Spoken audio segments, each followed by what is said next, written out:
Ladies and gentlemen, welcome back to the podcast. This is the Ramblin' Man podcast. This is episode number, this happens every single podcast. I can't remember how many podcasts I've done. And we got number 17. The last one we did something a little bit different. Let me know if you enjoyed it or not. If you have not heard it or watched it on YouTube, go ahead and take a peek and let me know if you like what we did there. If you're listening on any of the streaming platforms, go ahead and follow the podcast, drop a rating. If you're listening on YouTube or watching on YouTube, smash that like, smash that subscribe, share it with some friends. Let me know what you want to hear more of, what you want to see more of. And we will keep this podcast alive. So today I have a couple of things. First, if you enjoyed the podcast, if you think that it has value, if you like listening to it, for one, the best thing you could do that would support the podcast, number one, is just share it. If you share it with some friends, let somebody know about the podcast that you think may enjoy it. That's the number one thing you could do to support the show. Other than that, I also want to start something that I have gotten from another podcast that I like to listen to, and that's the No Agenda podcast, the Value for Value system. I think that it's a perfect idea of what a lot of things should be like, and that if you value the show, provide something of value in return, whether it's art, content, you're sending me clips, donations, whatever it may be. If you find value in it, return the value, and it's that way it evens out. Now I'm on Patreon. If you want to see fairly more consistent podcasts and maybe an additional one that is exclusive to Patreon, I have the basic tier right now. It's just a peon level. For a small fee, I will produce an extra podcast. You can also find the PayPal option to donate. I will also, in the future, make sure that if you donate a certain amount or sum, that you are noted as a producer of the show.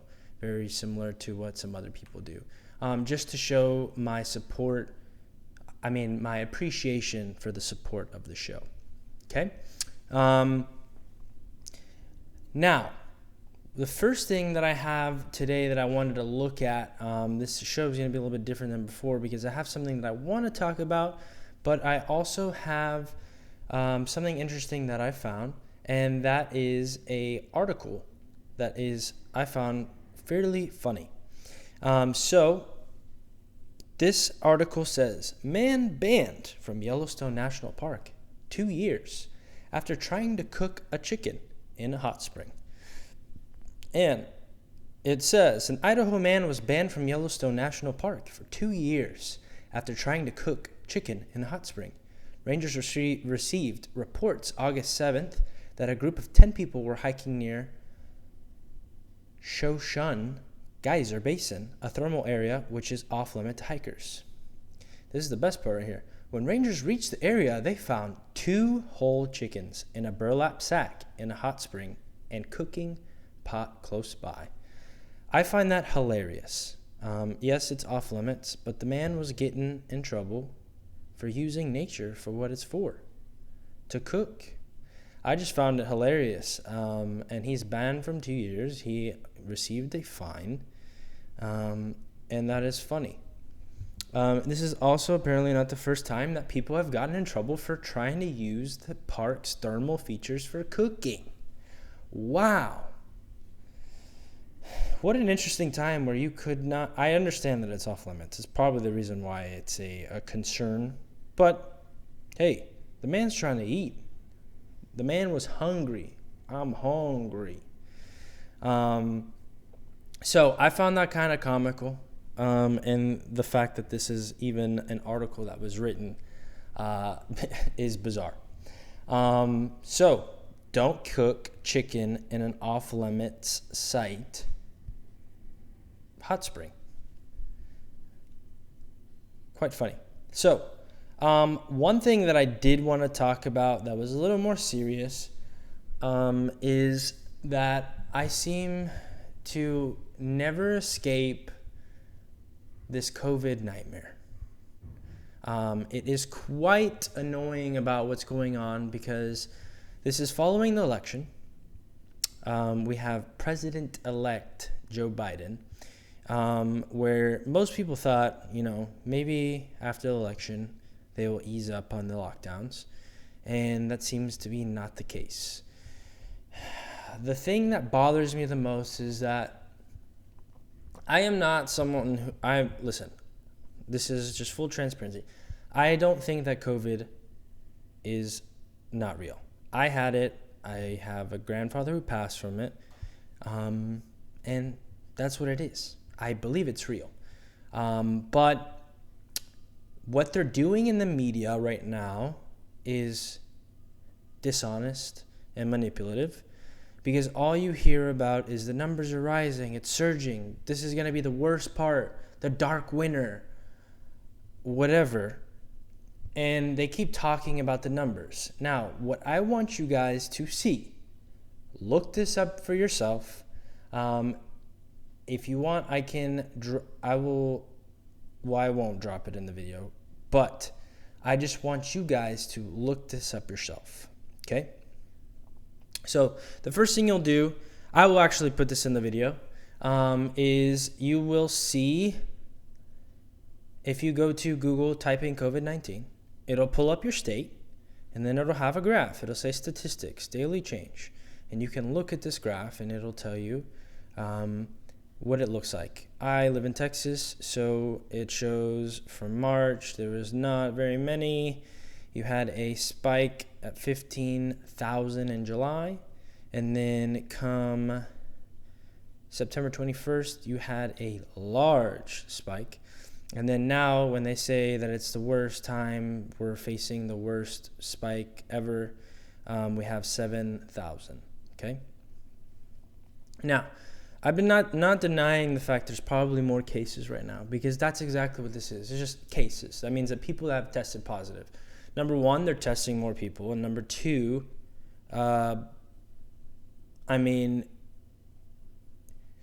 as testing gets more available, these people may not even be really affected by the virus in a high way. They might be asymptomatic or just have a mild case, okay? But if you go to this graph, I will show the next one on the screen. If you go to deaths on that same graph, if you look at this graph, there's only one point there is a large spike, at least in my state, and that would be July 27th. Since then, the numbers have been really low, and it has not changed since September. But there has not been a spike like shown at July 26th.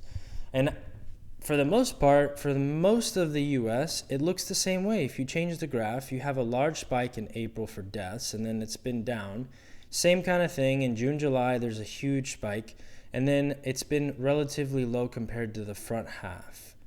And then if you could compare it, and it's the same. So even though there's like these large spikes, we've learned how to, treat the virus. Therefore, there's less people dying. And ultimately, I think the reality is that escaping the virus is inevitable. I mean, the spreading is, the active cases are going higher because you have kids in school, they're spreading it. And most of these people are going to get it. And we're freaking out about something that I feel like is inevitable.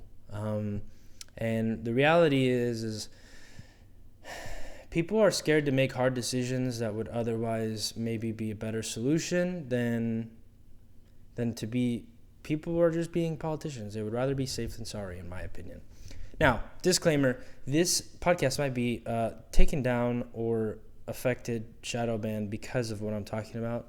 I am not saying anything that's contradictory to the CDC or anything like that. I am just analyzing the graphs as an outside onlooker to see the data that they have. And right now, to me, even though the cases seem to be going up drastically, the number of deaths do not match that we're reaching the worst part.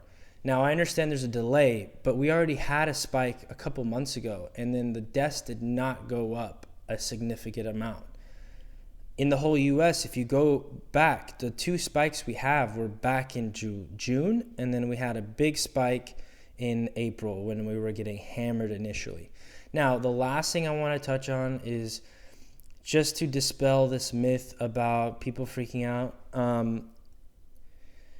about the hospitals being flooded. I will put this graphic up too, even though it's a little bit harder to read. The main thing I want you guys to think about is on this, there's going to be a side panel right here that if you read, this is current status, 4.9% total daily growth, averaged over 7 days in COVID-19 patients in the medical center. Medical center is a major part in Houston where it's just a group of hospitals.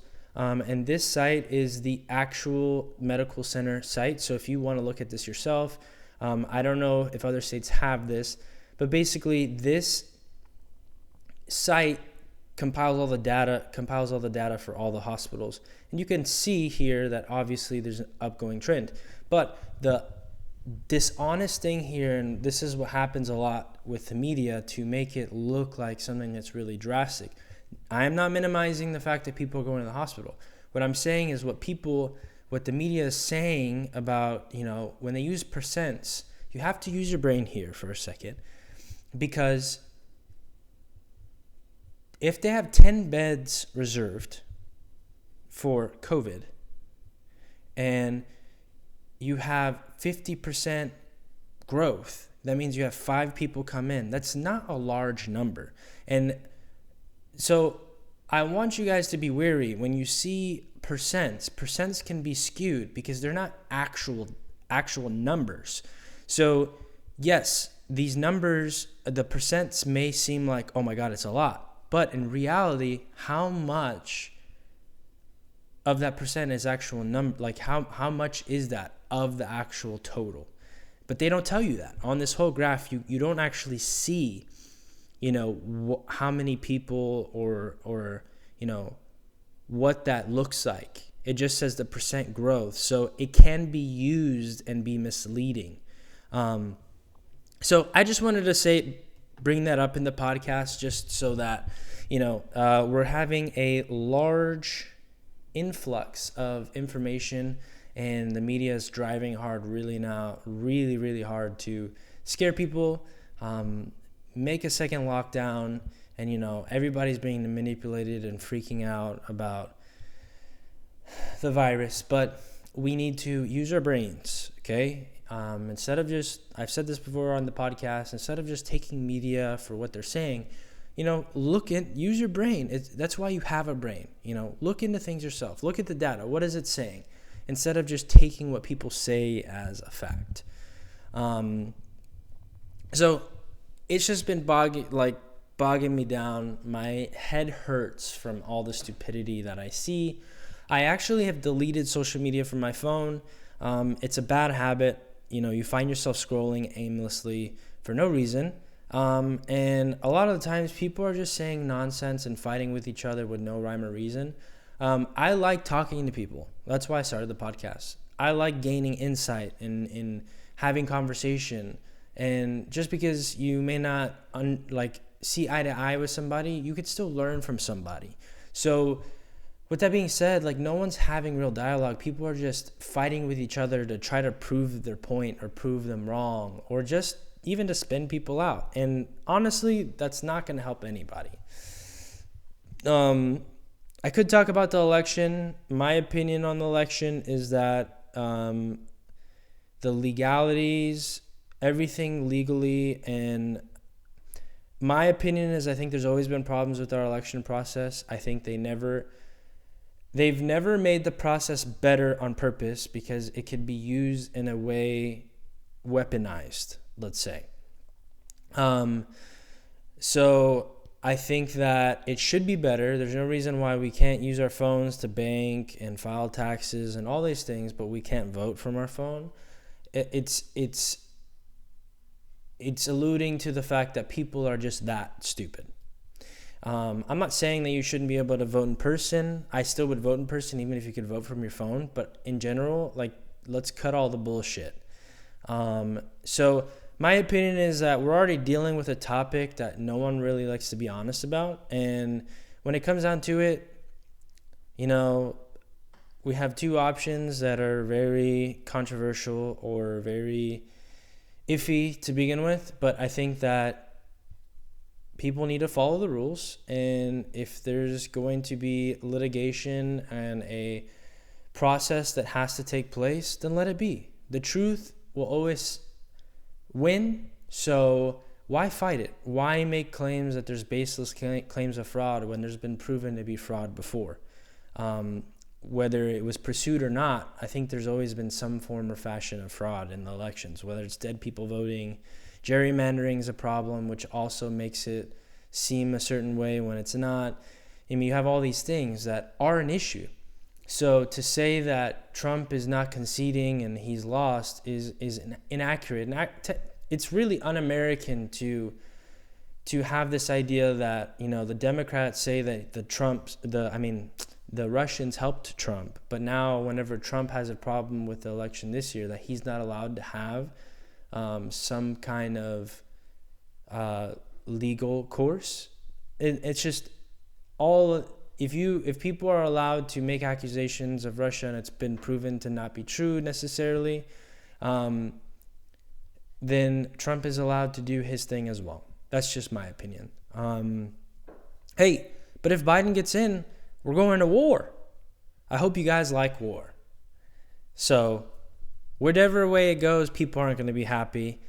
The world still turns. We're going to still live our lives. We're still going to go to work. We'll still have to worry about our own problems. And honestly, these politicians don't care about our problems, if you were completely honest. So that's my opinion on the election. And the last thing I wanted to talk about today was just one topic that I want to ask you guys. Give me feedback. I want to hear what you guys are thinking. This is something to think about, something that I think about to myself. When I think about history and, you know, leaders and, you know, people in history that were seen as good at one point or turned out to be evil, or, you know, I think that people start out with good intention sometimes, and then something happens, you know, whether it's money, fame, power. The question I have concerning that was, do you think that humans have a curse or some kind of mind virus or some kind of pathology that just always makes us destined to be corrupted at some point? Like, it doesn't matter who you are as a human being, we have this innate trait that if we have just a taste of this certain trait or characteristic, whether it's power, money, wealth, whatever, influence, are we just inevitably corruptible? And it's just something that I think to myself, you know, like, because I don't believe that everybody is evil or is capable of evil, or that people are just born evil. I think that people are shaped by innate traits in them, but also their environment and things that they've seen and experiences. But it's just always interesting to me to think, like, how did people get to that point? Like, how did someone get to the point where they'll do anything for money, or they'll do anything for power, or, you know, they're willing to sacrifice everything around them just to satisfy that taste? So, I mean, what do you guys think? What do you think it is? Do you think people are born evil? Do you think that people are born corrupted? Or do you think it's like what I think, like that, you know, people are untainted at first, but slowly they begin to be poisoned, or like it's like a mind virus. It just infects them, and over time, as they experience and see things, it just becomes worse and worse and compounds. Let me know what you think. Drop a comment. Like I said, value for value. If you find value in this podcast, if you like what I like to talk about and share, share it with some friends. Subscribe, like, comment. Let me know what you want to hear. Send me some stuff. If you have music, if you like art, if you make stuff in your free time, whatever it is, share it. Share it with me. Send me funny stuff. It doesn't matter what it is. I just want this to be a community that, can unite and laugh and share ideas and break stuff down, and we can take this journey together. All right? So, like I said, let me know what you guys want to hear. Thank you for listening. Thank you for sticking around, those of you that are there. Like I said, if you want to donate, feel free to donate. You can leave a note. You can contribute to be a producer. And then if you're also interested, I now have a Patreon. You can find that at the Ramblin' Man, Patreon/the Ramblin' Man, or there's links in the description of the podcast on the streaming platforms you're listening to, or on YouTube. And if you haven't watched the video format, go ahead and watch it on YouTube, especially that last episode, and let me know what you think and if you want to see more of that. Okay? So, thank you so much. I'm serious. Y'all's support, those of you that watch, thank you so much. Stay engaged. Leave some feedback. It really, really helps me know that, I'm doing a good job or I need to improve. All right? So, till next time, guys, thanks for listening to The Ramblin' Man. As always, I'm talking about something or talking about nothing. Till next time.